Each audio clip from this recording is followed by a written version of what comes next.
News every 15 minutes, weather every 10, and sports twice an hour. Newstalk, KGVO, AM 1290 and 101.5 FM. You're listening to Montana Morning with Peter Christian. The University of Montana and the state mourning the loss of George Dennison. Good morning, everyone. It's Montana Morning. It's Wednesday, January 4th, 2017. It is cold. We've got a cloudy sky and 4 degrees below zero. Now, the wind is calm, but the wind chill's still down around 10 below right now. So please use caution. It's going to be bitterly cold all day today. Our newscast this morning, sponsored by Ponderosa Dental, just off Reserve on 3rd. When you think of a great smile, think of Ponderosa Dental, proud corporate partner of Grizzly Athletics. Our top story this morning, the University of Montana is mourning the death of former President George Dennison at the age of 81. Dennison was the longest-serving president in the school's history from 1990 to 2010. Dennison's family said he died after a long battle with non-Hodgkin lymphoma. Commissioner of Higher Education Clay Christian remarked on Dennison's strengths as an administrator. He truly was an inspirational leader for that campus, and he would certainly let you know his opinion, which we always appreciated, but was always a man of great respect and worked well with others and worked well with the regents, and it's something I certainly learned from George. Civil discourse was something he was very good at, and it served the institution well, and it made a mark as a leader. Former commissioner and interim president at UM, Sheila Stearns, admired Dennison for his many leadership qualities. His attributes were confidence, a wry sense of humor, great intelligence, and someone who completely appreciated and understood the academy, the potential of colleges and universities to change lives. Perhaps the most poignant tribute came from former UM Vice President Jim Foley. A lifetime in education taught George Dennison that the real beauty of life is that odds were always meant to be defied. The public George Dennison came to higher education because he was always curious, a good student, and stayed because it was fun, and he changed students' lives for the better. In the 20 years he was president of the University of Montana, he clearly brought the flagship institution in the 21st century with more students, more graduates, and more new academic programs and buildings than ever before in the long history of the University of Montana. Dennison passed away early Tuesday morning at St. Patrick Hospital, surrounded by his family. A celebration of his life will be held in May, with details to be released at a later date. A small aircraft crashed near the Clark Fork River just east of the town of Paradise about 9 o'clock yesterday morning. According to the Sanders County Sheriff's Department, it was a small 2-engine aircraft heading from Missoula to Seattle. The plane was significantly damaged, but the 2 male occupants were able to walk away from the crash. They were later transported and treated at a local hospital. It's still unclear what caused the crash. The FAA is investigating. A Missoula man's in the county jail this morning after police say he assaulted his girlfriend after she asked him to leave her home because he was drinking.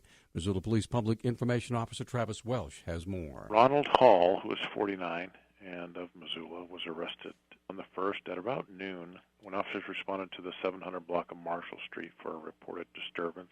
A woman there had reported that she had been in an argument with her boyfriend and that he had struck her with a bat and had also struck her about the face with an open hand and a fist. This is Hall's 3rd charge of partner or family member assault. According to police, the victim reported that she was hit by the baseball bat in the back. The woman had indicators on her face of having been assaulted, and as far as the bat, she reported that Mr. Hall had struck her in the lower back with the bat and was self-conscious enough that she didn't want to disrobe at all to show the officer her injury. However, she did not request medical attention. Hall was charged with 2 felonies, assault with a weapon and a partner or family member assault. He also was violating terms of his probation. Authorities say an 88-year-old woman has been found dead outside her home in southwestern Montana. The Bozeman Daily Chronicle reports the Gallatin County Sheriff's Office found Betty Jean Schneiter outside her Belgrade home Tuesday morning. The woman had been suffering from Alzheimer's. Overnight low temperatures that night had dropped to 16 below zero. A 43-year-old man has died in a utility terrain vehicle crash at the Elk Creek Hutterite Colony near Augusta. Lewis and Clark County Sheriff Sergeant Eric Gilbertson told the Independent Record the man was driving across a field Saturday when he lost control. He was partially ejected, and the vehicle rolled over him. Croxford Funeral Home identified the victim as Theodore Paul Kleinsasser. Investigators are still trying to determine what started a fire at a commercial building near Hamilton on New Year's Day. Hamilton Volunteer Fire Department Chief Brad Mourns said firefighters were called out around 4:50 p.m. Yeah, there was a structure fire on North 1st Street here in Hamilton at the sew and back shop. No injuries. The building was unoccupied at the time. When firefighters arrived, the fire was quickly spreading throughout the interior of the building, Mourns said. Quite extensive. It gutted the interior of the sew and back shop. The global wireless that is attached to it sustained smoke damage, but that was it on that side of the building. The structure itself is sound. It just gutted the contents inside the sew and back shop. The building's located near Highway 93. Traffic on the highway had to be delayed for about 30 minutes while firefighters were fighting that blaze.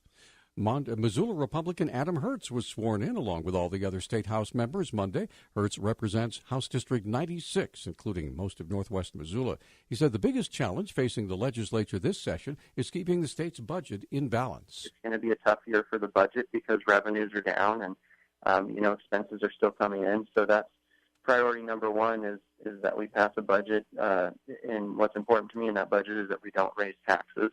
And we don't grow government. Hertz said his main priority will be to keep Montana's government from outgrowing its budget. I'm not going to look too kindly at anything that grows government this session. So I think it's important that we first fund our priorities like infrastructure. We also have some funding gaps in the Highway Trust Fund. So unlikely that I'll support new requests like pre-K funding, but I'll certainly take a look at it with an open mind. Hertz acknowledges that Republicans do hold majorities in both houses once again, but they are not veto-proof. 3 ski areas in western Montana unexpectedly closed due to extreme cold and wind. The Missoulian reports Snow Bowl outside Missoula, Discovery Ski Area near Phillipsburg, and Blacktail Mountain near Lakeside all closed Monday and Tuesday due to weather.